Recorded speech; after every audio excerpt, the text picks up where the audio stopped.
соли равон дар мавсими ниҳолшинонӣ дар шоҳроҳи байналмилалии ноҳияи Шамсиддини Шоҳин дар асоси нақшачорабиниҳои сабзу хӯрамгардонии бахши ҳифзи муҳити зисти ноҳия бо мусоидати ташкилоту идораҳо, хоҷагиҳои ҷангал, хоҷагиҳои деҳқонӣ ва саҳми сокинон дар ду канори шоҳро зиёда аз 3000 бех дарахтони ороишиву сояафкан шинонида шуд. аз рӯи мушоҳидаҳо нашъунамои ин дарахтон мутобиқ ба иқлими ноҳияи Шамсиддини Шоҳин буда дар назар аст. дар асоси барномаи рушди парвариши павловния дар ҷумҳурии Тоҷикистон барои солҳои 2024-2028 шумораи дарахтони павловнияро зиёд намоянд. зеро мутахассисон иброз медоранд бунёди плантатсияҳои саноатӣ ба павловния истифодаи он дар ташкили минтақаҳои сабз ва боғҳо бо коҳиш ёфтани сатҳи партовҳои газҳои гулхонаӣ ба атмосфера, пешгирии гармшавии иқлим ва мутобиқшавӣ ба тағйирёбии он, инчунин ташкили ҷойҳои нави корӣ мусоидат менамояд. айни ҳол нашунамои ниёлаҳо хуб аст. дарахти павлония дар ноҳияи Шамсиддини Шоҳин хуб инкишоф меомад, афзоиши хуб дорад.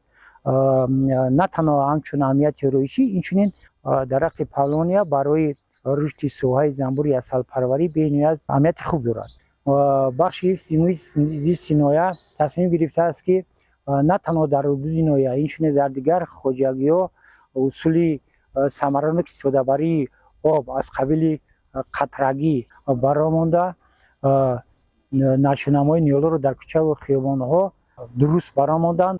павлония хусусияти барқароршавӣ дошта шинонидани дубораро талаб наменамояд. он баъди ҳар буридан аз ҳисоби қисми решаи боқимонда сабзиш меёбад. давомнокии умри решаи он 70-100 солро дар бар мегирад. чӯби павлонияро тамоми сол вобаста ба фасли он ва муҳлати ҷамъоварӣ буридан мумкин аст ки дар дигар намуди дарахтон ин ҳолат дида намешавад.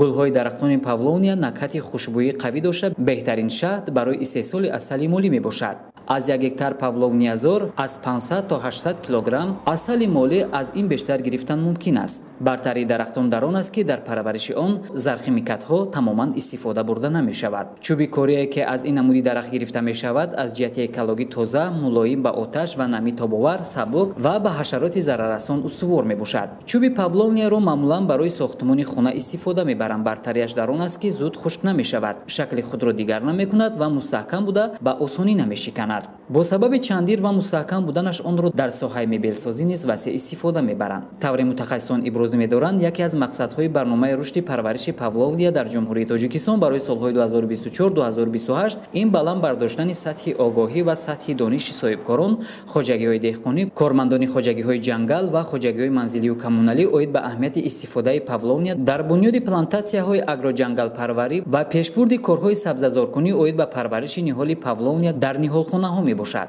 тарзи дурусти нигоҳубини дарахтони павлония аз тарафи мутахассисони бахши ҳифзи муҳити зисти ноҳия зери назорат гирифта шуда ба ҳама ташкилоту муассисаҳо ва корхонаву идораҳои давлатие ки дар назди биноҳои кори дарахтони ороишӣ ва сояафкан шинонида шудааст огоҳнома дода шудааст ки дарахтонро аз хушкшавӣ ва аз зери пои чорвоҳои хонагӣ эмин нигоҳ доранд.